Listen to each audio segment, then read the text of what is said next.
దూత media power of news. Kidney సమస్యలు చాలా నిశ్శబ్దంగా ఉంటాయి. సమస్య రాగానే మనకు తెలియడానికి చాలా వ్యవధి పడుతుంది. మనందరికీ తెలుసు, గుండె దడదడ కొట్టుకుంటుంది, ఎల్లప్పుడూ పనిచేస్తూనే ఉంటుంది. మరి కిడ్నీ ఎటువంటి శబ్దం లేకుండా అంతే గొప్పగా అనుక్షణం పనిచేస్తుంటుంది. పుట్టిన పసిపాపడి నుంచి మన చివరి వరకు కూడా కిడ్నీస్ పనిచేస్తూనే ఉంటాయి. అయితే పని చేయట్లేదు అని తెలియజేసే లక్షణాలు ఏంటి? ప్రతి ఒక్కరు తెలుసుకోవాలి. ఎందుకంటే హార్ట్ అటాక్ వచ్చిందనుకోండి, మనము ఎడమ సైడ్ ఛాతీ పట్టుకుంటారు, కుప్పగొలిపోతారు, గుండె సరే కొట్టుకోకపోవచ్చు. గోల్డెన్ అవర్ అంటే ఫస్ట్ గోల్డెన్ అవర్లో 1 అవర్లో కనుక హాస్పిటల్ చేరకపోతే చనిపోతారు. పోయిన వాళ్ళు బ్రతికి బట్టగట్టే అవకాశం ఉంది.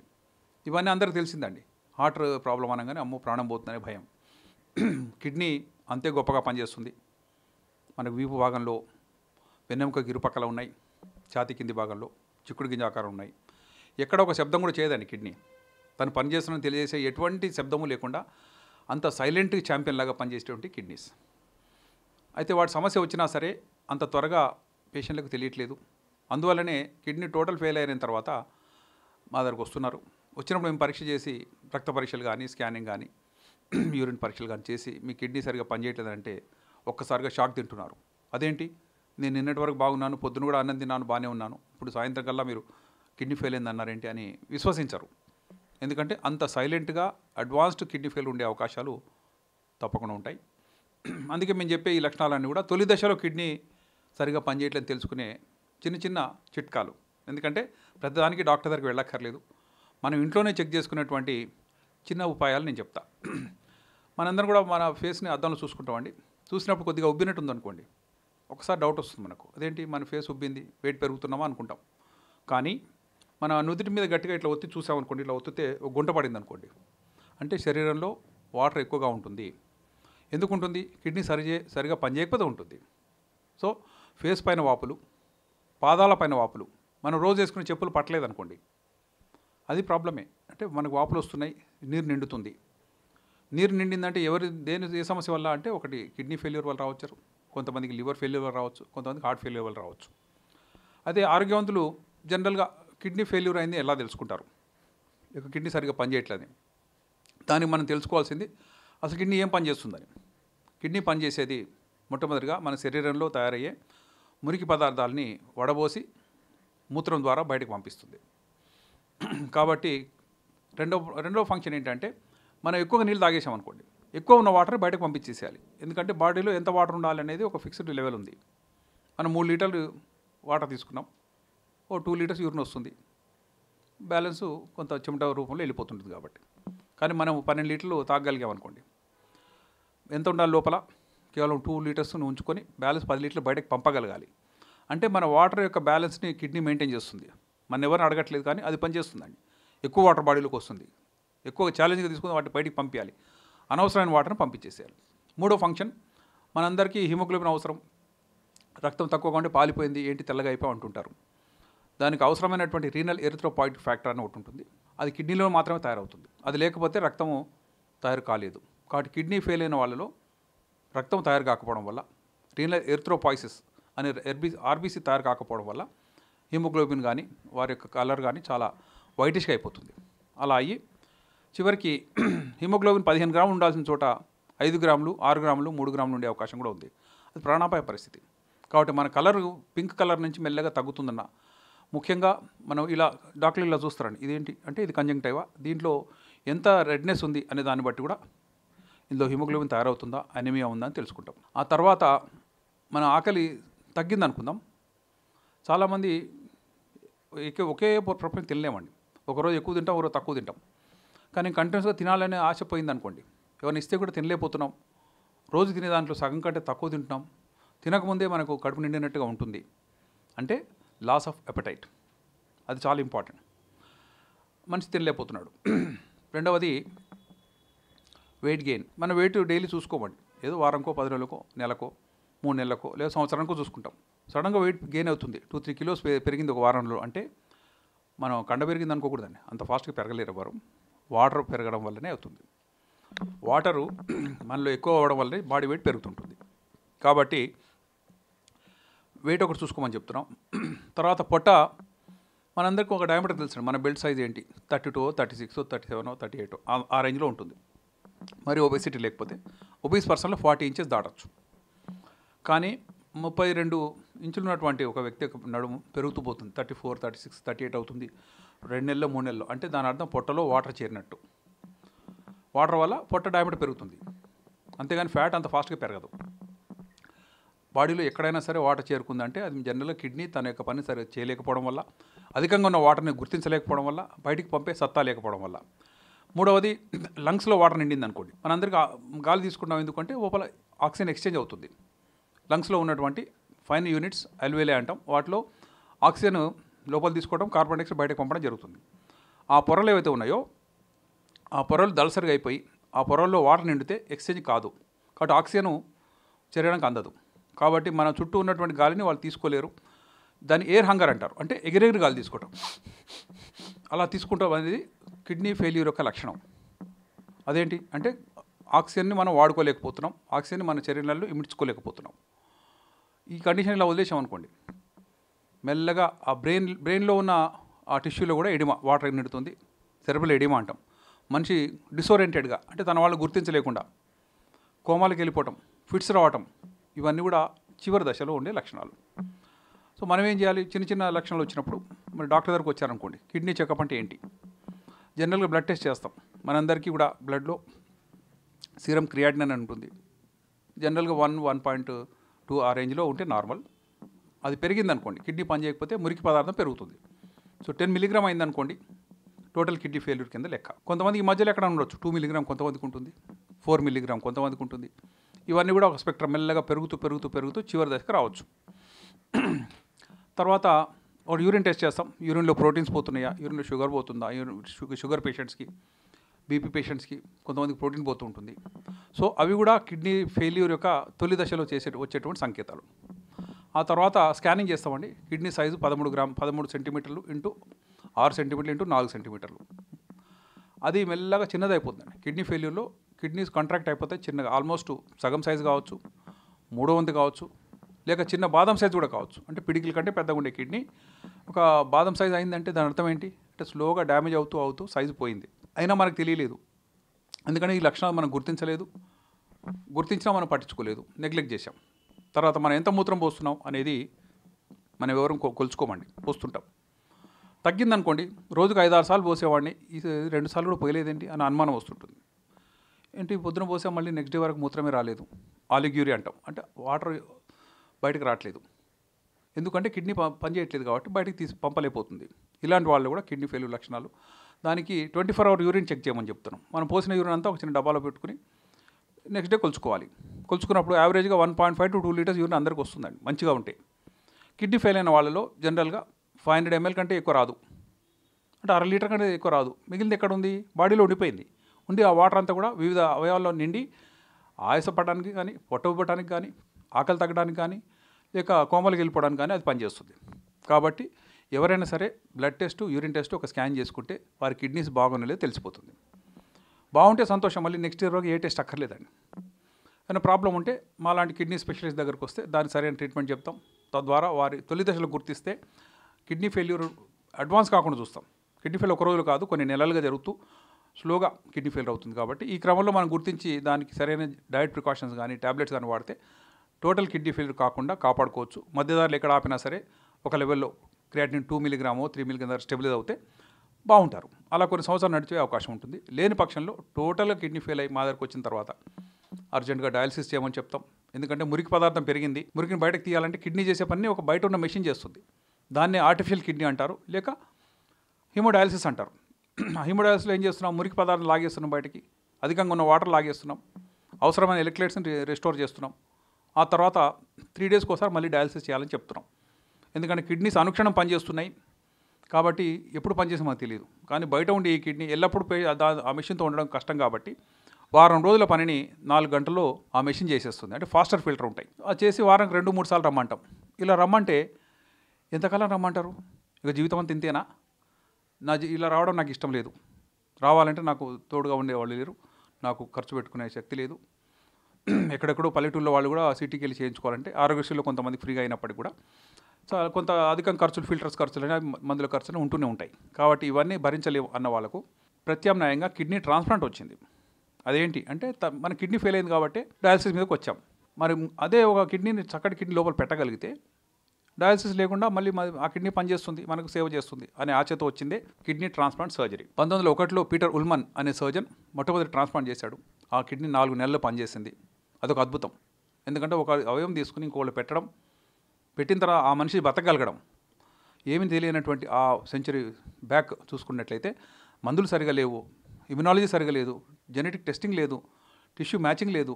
అయినప్పటికీ కూడా ఆ సమయంలో ఉన్నటువంటి చేసిన సర్జరీలో అది ఒక రెవల్యూషనరీ అప్రోచ్ అని చెప్పక తప్పదు. ప్రస్తుత పరిస్థితుల్లో కిడ్నీ ట్రాన్స్ప్లాంట్ చేయాలంటే బ్లడ్ రిలేటివ్స్ కావాలని మేము కోరుకుంటున్నాం. ఎందుకనంటే బ్లడ్ రిలేటివ్స్ మధ్యలో మనకి మంచి మ్యాచింగ్ ఉంటుంది. మనం ఎలా పుట్టాం అంటే తల్లి నుంచి 50% సెల్స్ వచ్చినాయి, తండ్రి నుంచి 50% వచ్చినాయి. అయితే ఉదాహరణకు తల్లి డొనేట్ చేసింది అనుకోండి, మనకు కనీసం 50% మ్యాచింగ్ ఉందని మనకు తెలుస్తుంది. అదే బయటవాడు ఇవ్వడానికి ట్రై చేశాడు అనుకోండి, మన ఇంట్లో పనిచేసేవాడు ఉన్నాడు, ఇష్టపడి ఇస్తా అంటున్నాడు, లేక మనం రిక్వెస్ట్ చేసుకుంటే ఒప్పుకున్నాడు, ఎంతో డబ్బు కూడా వాళ్ళు ఒప్పుకుంటుంటారు. కానీ అతనికి మనకి ఎటువంటి మ్యాచింగ్ లేదు, అతను మన ఇంటి వాడు కూడా కాదు. కాబట్టి డిస్టెంట్ మ్యాచింగ్లో కూడా 80% వాళ్ళకి మ్యాచింగ్ లేదు. కాబట్టి ఆ కిడ్నీస్ ఎక్కువ కాలం మనజాలవు. కిడ్నీస్ లాంగ్ టర్మ్ సర్వైవల్ బాగుండాలంటే కనీసం 50% మ్యాచ్ ఉండాలి. అన్నదమ్ముల మధ్యలో ఇచ్చారనుకోండి, కొంతమందిలో 50% మ్యాచింగ్ ఉంటుంది, కొంతమంది 25% ఉంటుంది. అయినా సరే పర్లేదు, బయటవాడి కంటే, అసలు సంబంధం లేని వాడికంటే వీడియో బెటర్ అని చెప్పి తీసుకుంటున్నాం. సో ఎవరు బ్లడ్ రిలేటివ్స్? తల్లి, తండ్రి, తోబుట్టువులు, అక్క, చెల్లె, తమ్ముడు, తనకు పుట్టినటువంటి బిడ్డలు ఎవరైతే 18 years దాటుతారో వాళ్ళు మాత్రమే రక్త సంబంధికులు. మిగతా వాళ్ళందరూ కూడా బాబాయి, చిన్నాన్న, అంకులు, వీళ్ళందరూ కూడా నియర్ రిలేటివ్స్ అంటారు. ఎవరైతే బ్లడ్ రిలేటివ్స్ ఎవరికైతే లేరో, లేక ఎవరి టెస్ట్ల ద్వారా కొంతమంది అన్ఫిట్ అయిపోయారో, ఆ తర్వాత సొంత వాళ్ళు లేరు కాబట్టి నియర్ రిలేటివ్, దగ్గర బంధువులకి అవకాశం ఇవ్వమని పర్మిషన్ పెట్టుకునేటువంటి ఒక కమిటీ ఉంది. దాని పేరు ట్రాన్స్ప్లాంట్ ఆథరైజేషన్ కమిటీ. వాళ్ళు ఫ్యామిలీస్ స్టడీ చేస్తారండి. ఎందుకు ఈయనకి సొంత వాళ్ళు ఇవ్వలేకపోయారు, ఎంతమంది అన్నలు తమ్ముళ్ళు ఉన్నారు, తల్లిదండ్రులు ఏ వయసులో ఉన్నారు, బిడ్డలు ఏ వయసులో ఉన్నారు, వాళ్ళు ఎలిజిబుల్ పర్సన్స్ లేకపోతే వాళ్ళు పర్మిషన్ ఇస్తారు. ఇచ్చినప్పుడు చేయొచ్చు ట్రాన్స్ప్లాంట్. కానీ సొంత వాళ్ళు ఇచ్చిన దానికంటే దగ్గర బంధువులు ఇచ్చినటువంటి కిడ్నీ ట్రాన్స్ప్లాంట్ రిజల్ట్స్ కొంత తక్కువగానే ఉంటున్నాయి. అదేంటి అంటే మనం ట్రాన్స్ప్లాంట్ చేసేది నేను సర్జన్స్ అండి, అద్భుతంగా ట్రాన్స్ప్లాంట్ చేయగలం. నేను లెఫ్ట్ హ్యాండెడ్ సర్జన్, చాలా ఫాస్ట్ సర్జన్గా నా టీంని అలా సెట్ చేసుకున్నాను. ఒక కిడ్నీని డోనర్ నుంచి తీసిన తర్వాత రెసిపెంట్లో పెట్టడానికి ఎంత టైం ఉంటుంది అంటే 1.5 to 2 hours యావరేజ్గా పెట్టుకున్నా ఏం కాదు. కానీ ఎంత త్వరగా కలిపితే అంత గొప్ప రిజల్ట్స్ వస్తాయి. ఎందుకంటే కిడ్నీని మనం కట్ చేసిన తర్వాత అది అనాథగా ఉంది, గాల్లో ఉంది. దాన్ని వెంటనే ఐస్ కోల్డ్ సెలైన్లో ముంచి దానిలో ఉన్న పాత డోనర్ యొక్క బ్లడ్ అంతా కూడా వాష్ చేస్తాం. అది క్లీన్గా ఎటువంటి సెల్స్ లేకుండా ఉండాలి. ఆ తర్వాత గబా రెసిపెంట్లో వెళ్ళి కలిపేస్తాం. త్వరగా కలిపితే త్వరగా దాని రక్త ప్రసరణ రిస్టోర్ చేస్తే ఆ కిడ్నీ తను శరీరం మారానని తెలుసుకోలేదు, అద్భుతంగా పనిచేస్తుంది. సో నేను ఫాస్ట్ సర్జన్గా జనరల్గా 20-22 minutes అట్లా చేస్తాను అండి. నా ఎక్స్పీరియన్స్లో నేను ఒకసారి చాలా ఫాస్ట్గా సర్జరీ చేసినాక ఎప్పుడైతే మనం బ్లడ్ ఫ్లో రిలీజ్ చేస్తామో అందరు చప్పట్లు కొడతారు. ఎందుకంటే ఆ మూమెంట్ కోసం ఆ కిడ్నీ పనిచేసి ఒక్కసారిగా పింక్గా అయ్యి యూరిన్ రావడం మొదలవుతుందో అది రీపర్ఫ్యూషన్ మూమెంట్ అంటారు. అందరు చప్పట్లు కొడతారు. ఆ సమయంలో చప్పట్లు కొట్టిన ఎంత టైం అయిందంటే 14 నిమిషాలండి. అంటే అంత ఫాస్టెస్ట్ సర్జరీ అది రికార్డ్. ఆ పేషెంట్ ఇప్పటికి 28 years అయింది, బాగానే ఉన్నాడండి. అంటే మనం త్వరగా సర్జరీ చేస్తే అందులో టిష్యూ డ్యామేజ్ తక్కువగా ఉంటుంది కాబట్టి ఎక్కువ కాలం జీవించే అవకాశం ఉంది. ఇంకో పాయింట్ ఏంటి, ఎంత గొప్ప సర్జరీ చేసినా సరే తల్లి కిడ్నీ ఇచ్చింది అనుకోండి, మరి ఈ వ్యక్తిలో తండ్రి సెల్స్ కూడా ఉన్నాయి కదా, ఆ తండ్రి సెల్స్ కొంతవరకు రిజెక్షన్ స్టార్ట్ చేస్తాయి, అంటే ఒప్పుకోవండి. దాన్ని క్రానిక్ రిజెక్షన్ అంటారు. ఎంత మంచి ట్రాన్స్ప్లాంట్ చేసినా సరే జెనెటిక్ మ్యాచింగ్ అనేది ఓన్లీ 50% ఉంది కాబట్టి స్లోగా కొన్ని డ్యామేజ్ అవుతుంటాయి నెఫ్రాన్స్. అందువల్ల 5 సంవత్సరాలకో 6 సంవత్సరాలకో 10 సంవత్సరాలకో ఆ కిడ్నీ మెల్లగా ఫంక్షన్ లాస్ అవుతుంది. లాస్ అయిందంటే మళ్ళీ డయాలసిస్ మీదకి వస్తాడు. మళ్ళీ కొత్త డోనర్ ఎవరు ఉంటే రెండవ ట్రాన్స్ప్లాంట్ చేసే అవకాశం ఉంది. అది ఒక 5-6 సంవత్సరాలు పనిచేసింది అనుకోండి, మూడో ట్రాన్స్ప్లాంట్ చేసే అవకాశం ఉంది. నా ఎక్స్పీరియన్స్లో కొన్ని వందలాది ట్రాన్స్ప్లాంట్స్లో నేను 6 మందిలో సెకండ్ ట్రాన్స్ప్లాంట్ చేశాడు. నా పేషెంట్లే మొదటిసారి చేసినప్పుడు 7 సంవత్సరాలు ఉంది, మళ్ళీ సెకండ్ ఇంకోళ్ళు వచ్చారు. మొదటి తల్లి ఇచ్చింది, తర్వాత ఈ బాధ చూడలేక తండ్రి ఇచ్చాడు. రెండో దాంతో బ్రతుకున్న వాళ్ళు చాలామంది ఉన్నారు. అంటే దాని అర్థం ఏంటి, కిడ్నీ ట్రాన్స్ప్లాంట్ క్రానిక్ రిజెక్షన్ వల్ల కొన్ని సంవత్సరాల తర్వాత సరిగా పనిచేయకపోవచ్చు. అది సర్జికల్ ఫెయిల్యూర్ కాదు, ఎవరు తప్పు లేదు, ఎందుకంటే జెనెటిక్ మ్యాచింగ్ అలా ఉంది. కాబట్టి ఆ రిజెక్షన్ ఎపిసోడ్, క్రానిక్ రిజెక్షన్ తగ్గించడానికి ఇమ్యూన్ సప్రెషన్ డ్రగ్స్ ఉన్నాయి. ఆ రిజెక్షన్ ఎపిసోడ్లు అంత ఫాస్ట్గా అంత వైలెంట్గా లేకుండా మందులు వాడుకుంటూ ఉండాలి. జీవితకాలం వాడాలండి. యావరేజ్గా 4,000 to 5,000 per month అవుతుంది. అంటే సంవత్సరానికి 50,000 నుంచి 60,000 అనుకోండి. అంత ఖర్చు పెట్టుకుంటూనే ఉండాలి ఎన్ని సంవత్సరాలు బ్రతికినా సరే. అందుకే ప్రభుత్వం వారు ఉచితంగా ఈ మందులు ఇస్తున్నారండి. ట్రాన్స్ప్లాంట్ ఇంత గొప్పగా చేసిన ట్రాన్స్ప్లాంట్ ఫెయిల్ అవుతుంది, వీరి యొక్క నిర్లక్ష్యం వల్ల కానీ, వీరి యొక్క పేదరికం వల్ల కానీ, వీరి యొక్క అపరిశుభ్రత వల్ల కానీ జరుగుతున్న ఉద్దేశంలో అన్ని ప్రికాషన్స్ చెప్తాం. కిడ్నీ డోనర్ నుంచి ఒకటే కిడ్నీ తీసుకుంటామండి, 2 తీసుకోం. కాబట్టి డోనర్కి ఒక కిడ్నీ ఉంటుంది. ఆ ఒక కిడ్నీతో ఆ డోనర్ అద్భుతంగా జీవిస్తాడు. ఆ డోనర్లో ఒక కిడ్నీ ఇచ్చేసిన తర్వాత మిగిలిన కిడ్నీ తన సత్తాని డబల్ చేసుకోగలుగుతుంది. 13 సెంటీమీటర్లు ఉండే కిడ్నీ 18 సెంటీమీటర్లు అవుతుంది. 3 నెలల తర్వాత చూస్తే కిడ్నీ ఫంక్షన్ రెండు కిడ్నీస్ ఎంత బాగా పనిచేస్తున్నాయో ఉన్న ఒక కిడ్నీ అంత గొప్పగా పనిచేస్తుందని చెప్పడానికి గర్విస్తున్నాం. ఎందుకంటే ఆ ఒక్క ప్రిన్సిపల్ మీదనే కిడ్నీ ట్రాన్స్ప్లాంట్ ఆధారపడి ఉంది. డోనర్కి అపాయం లేదు, డోనర్ చక్కగా జీవిస్తారు. కిడ్నీ డొనేట్ చేయకపోతే ఆ వ్యక్తి 90 సంవత్సరాలు బ్రతికే అవకాశం ఉందనుకోండి. కిడ్నీ డొనేట్ చేసినా సరే అతను అదే 90 సంవత్సరాలు బ్రతికే అవకాశం ఉంది అనేది ప్రస్తుతం ఉన్నటువంటి స్టాటిస్టిక్స్. కాబట్టి డోనర్స్ భయపడాల్సిన అక్కర్లేదు. కిడ్నీ ఇచ్చేసినా సరే వాళ్ళకు నష్టమేమీ లేదు. అన్ని లైఫ్ స్టైల్ అంతా బాగానే ఉంటుంది. పిల్లలు కనొచ్చు, గట్టి పనులు అంటే బరువు పనులు కూడా చేసుకోవచ్చు, వారి ప్రొఫెషన్ కంటిన్యూ కావచ్చు. డోనర్లు ఎటువంటి మందులు వాడే అవసరం లేదు. మేము డిశ్చార్జ్ 3-4 రోజులకు వారంకో చేసిన తర్వాత ఆ వారం రోజులు మాత్రమే ట్యాబ్లెట్స్ ఏమైనా యాంటీబయాటిక్ వాడతాను తప్పితే జీవితకాలం వాడే అవసరమే లేదు. వారికి స్పెషల్గా వచ్చే జబ్బులు కూడా ఏం లేవు. కాబట్టి డోనర్స్ ఆర్ సేఫ్. రెసిపియంట్ ఎలా ఉంటుంది, రిజెక్షన్ తగ్గించడానికి మందులు వాడతామని చెప్పాం. వారు గుంపులోకి వెళ్ళకూడదు, మాస్క్ పెట్టుకునే ఉండాలి. ఎందుకంటే మామూలు ఇన్ఫెక్షన్స్, మీలో మాలో వచ్చే ఇన్ఫెక్షన్స్, కామన్ కోల్డ్ కూడా ఈ కిడ్నీ ట్రాన్స్ప్లాంట్ రెసిపియంట్స్లో ఒక్కసారి ఉధృతం అవుతాయి. ఎందుకంటే మనం ఇచ్చే ఇమ్యూనో సప్రెషన్ డ్రగ్స్ ఉంటాయి. రిజెక్షన్ ఆపడానికి ఇచ్చే మందులు కొంతవరకు ఇమ్యూనిటీ తగ్గించినందువల్ల మామూలు ఇన్ఫెక్షన్ కూడా ఉధృతమై మనిషి ప్రాణాన్ని హరించే అపాయం ఉంది. కాబట్టి ఇలాంటి వాళ్ళలో తన చుట్టుపక్కల వాతావరణం చాలా క్లీన్గా ఉండాలి. సొంత వాళ్ళు మాత్రం ఇళ్లలో ఉండాలి. గెస్ట్లు వచ్చి షూస్ వేసుకొని రావటము, ఇంట్లోకి లోపలికి వచ్చేయడం కుదరదు. అటువంటి పరిశుభ్రత కనుక పాటిస్తే 20 years, 25 years, 27 years, 29 years అట్లా కూడా మా పేషెంట్లు ఫాలోఅప్లో ఉన్నవాళ్ళు ఉన్నారు. బోత్ డోనర్ రెస్పాండ్ కూడా బాగున్నారు. నవీద్ జోహార్ అనే ఒక అబ్బాయి ఈరోజు వచ్చాడు ఫాలోఅప్కి. నేను 3rd July 1998లో ఆపరేషన్ చేశాను. ఢిల్లీలో ఉంటాడు అబ్బాయి. వాళ్ళ అమ్మాయి ఇచ్చింది కిడ్నీ డొనేషన్. ఆ తర్వాత బాగున్నాడు. 1 or 2 years వచ్చాడు. తర్వాత రావడం మానేశాడు. ఆల్ ఆఫ్ సడన్ జస్ట్ కొద్ది రోజుల క్రితమే వచ్చాడండి. వచ్చి ఎలా ఉన్నావు నవీద్ జోహార్ అంటే, బాగున్నాను సార్, నేను ఢిల్లీలో ఉన్నాను, మంచి ఆరోగ్యంగా ఉన్నాను, అక్కడ డాక్టర్స్ బాగుందని చెప్పారు, ఏ ప్రాబ్లం లేదన్నారు. జస్ట్ మిమ్మల్ని చూద్దామని ఒకసారి వచ్చాం. మా అమ్మ వచ్చింది, నేను కూడా వచ్చాను. అది చూస్తే కళ్ళలో నీళ్ళు వచ్చినాయండి. అంటే మేము ఎప్పుడో చేసింది 28 years బ్యాక్ చేసినటువంటి ఆ సర్జికల్ ఎక్సర్సైజ్, మా టెక్నికల్ స్కిల్ ఇంతవరకు ఆ పేషెంట్ యొక్క ప్రాణాన్ని కాపాడగలిగిందంటే అంతకు మించిన అదృష్టం ఏముంటుంది. మా ట్రైనింగ్కి కానీ, మేము మెడికల్ ప్రొఫెషన్ ఉన్నందుకు కానీ, మా పనితనం బాగుంది చెప్పేటువంటి పరోక్ష సంకేతాలండి. మేము ఎన్ని మాట్లాడినా దండగే. కానీ మా ద్వారా లబ్ధి పొందినటువంటి పేషెంట్ ఎదురుగా ఉండి, డోనర్ ఎదురుగా ఉండి, రెస్పాండ్ ఎదురుగా ఉంటే అది కదా నిజమైనటువంటి ఫలితం అంటారు. అది కదా ప్రతి ఒక్కళ్ళు కూడా ప్రశంసించదగ్గ మూమెంట్. ఇంకొక పేషెంట్, ఒక పెళ్ళికి వెళ్ళానండి. పెళ్ళికి వెళ్ళిన తర్వాత అక్షం తెచ్చి బయటకు వస్తుంటే పెళ్ళికూతురు తల్లి పరిగెత్తుకుంటూ బయటకు వచ్చింది, నాతో పాటు వచ్చింది. ఏంటమ్మా ఇలా వచ్చారంటే, డాక్టర్ గారు మీరు నాకు ట్రాన్స్ప్లాంట్ చేశారు, 23 సంవత్సరాలు అయింది. మీరు ట్రాన్స్ప్లాంట్ చేసిన 2 years తర్వాత ఈ పాప పుట్టింది. ఈమె పెళ్ళికి ఇక్కడికి వచ్చాం. మేము ఆస్ట్రేలియాలో ఉంటున్నాం. అక్కడున్న సర్జన్స్ కిడ్నీ బాగా పనిచేస్తుందని చెప్పారు కాబట్టి మేము పదే రాలేకపోయాం. మీ సర్జరీ వల్లే నేను బ్రతుకున్నా, నా బిడ్డకి పెళ్లి చేస్తున్నా, నా బిడ్డ పెళ్ళి నేను చూడగలిగానంటే మీ వల్లనే అని చెప్తుంటే కళ్ళు చెమర్చుతాయి. ఎవరికైనా అవుతుందండి. ఎందుకంటే ఇలాంటి మూమెంట్స్ కోసమే మేము చదువుకున్నామేమో, అందుకే ఇంత కష్టపడి పనిచేస్తున్నామేమో. మనం ఏ మనిషి అయినా సరే తన ద్వారా సమాజానికి ఇంత మంచి జరగాలని కోరుకుంటాం. ఎవరేం సంపాదించుకుంటూ తెలియదు, కానీ చివరికి మిగిలేది మన మంచితనం కానీ, మనం చేసినటువంటి పనుల యొక్క పర్యవసానాలు కానీ. అందుకని ట్రాన్స్ప్లాంట్లో ఉన్నటువంటి లాంగ్ టర్మ్ సర్వర్స్ అందరూ కూడా మా యొక్క స్కిల్కి కానీ, డెవలప్డ్ సైన్స్కి కానీ, టెక్నిక్ కానీ, వాటి యొక్క రిజల్ట్స్ కానీ నిదర్శనం. అలా వందలాది ట్రాన్స్ప్లాంట్లో అలా చెప్పుకుంటూ పోతే నేను కనీసం 15-20 డోనర్ రెస్పాండ్ పేరు చెప్పగలను, ఎవరైతే 25 years దాటి ఉన్నారో. కాబట్టి ఇవంతా ఏం తెలియజేస్తున్నాయి అంటే, ట్రాన్స్ప్లాంట్ ఇది సక్సెస్ఫుల్ సర్జరీ. బ్లడ్ రిలేటివ్స్ ఇస్తే చక్కగా పనిచేస్తాయని, ఇద్దరు బాగుంటారని, అందుకు డోనర్స్ అందరూ కూడా మోటివేట్ కావాలని. కిడ్నీ అడగగానే ఇల్లు వదిలి పారిపోయేవాళ్ళు కొంతమంది, కన్సల్టింగ్ రూమ్ వదిలి పారిపోయేవాళ్ళు మిగతా మంది. అలా కాకూడదు. ఎవరికైనా కష్టం వస్తే మా కుటుంబ సభ్యులే ఆదుకోగలిగిన సందర్భం ఇది. ఎన్ని కోట్ల రూపాయలైనా సరే బ్లడ్ రిలేటివ్ని మనం కొనలేం, అప్పటికప్పుడు తయారు కూడా చేసుకోలేం. కాబట్టి ఎవరెక్కడున్నా సరే, అమెరికాలో ఉన్నా సరే, తన అక్కకో చెల్లెకో బిడ్డకో కష్టం వచ్చిందంటే ముందుకు వచ్చేది ఫస్ట్ డోనర్ తల్లి అండి. నా ప్రాణమైన పర్లేదు డాక్టర్ గారు, మీరు 4 కిడ్నీ తీసేసుకోండి, వీలైతే 2 తీసేసుకోండి అని చెప్పిన వారు తల్లుడు, అమృతమూర్తులు. జన్మనిచ్చిన తర్వాత ఆ బిడ్డ ఎల్లకాలం చక్కగా జీవించాలి, తను పోయినా పర్లేదు అనుకున్నటువంటి అంత త్యాగమూర్తులు వాళ్ళే. తల్లి తర్వాత నెక్స్ట్ ముందుకు వచ్చేది తండ్రి. ఎందుకంటే తండ్రి కుటుంబ బాధ్యతలు మోస్తుంటాడు. కాబట్టి నేను కనుక మూలన పడితే ఎలా డాక్టర్ గారు అని చెప్పి వాళ్ళు ఇష్టం ఉన్నా సరే మొట్టమొదటిసారి ముందుకు రాకపోవచ్చు. ఆ తర్వాత తోబుట్టువులు, ఎదిగొచ్చిన పిల్లలు, వీళ్ళు మాత్రమే నిజంగా స్మాల్ ఫ్యామిలీ నామ్లో ఉన్నటువంటి సమస్య ఇదండి. ఉన్నవాళ్ళు కనుక ఒప్పుకోకపోతే మనకు ప్రాబ్లమే. కాబట్టి ప్రపంచవ్యాప్తంగా డోనర్ల కొరత 97% మెంబర్స్కి డోనర్స్ లేరు. కాబట్టి డోనర్ పూల్ పెంచుకోవాలంటే తప్పకుండా బ్లడ్ రిలేటివ్స్ ముందుకు రావాలి.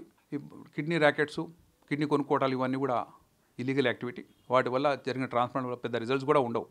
తెలియక ఎన్నో డబ్బులతో కొనుక్కున్నామని చేయించుకున్నాం అనుకుంటారు, కానీ 1 year 2 years ఆ కిడ్నీ పోయినప్పుడు తెలుస్తుందండి.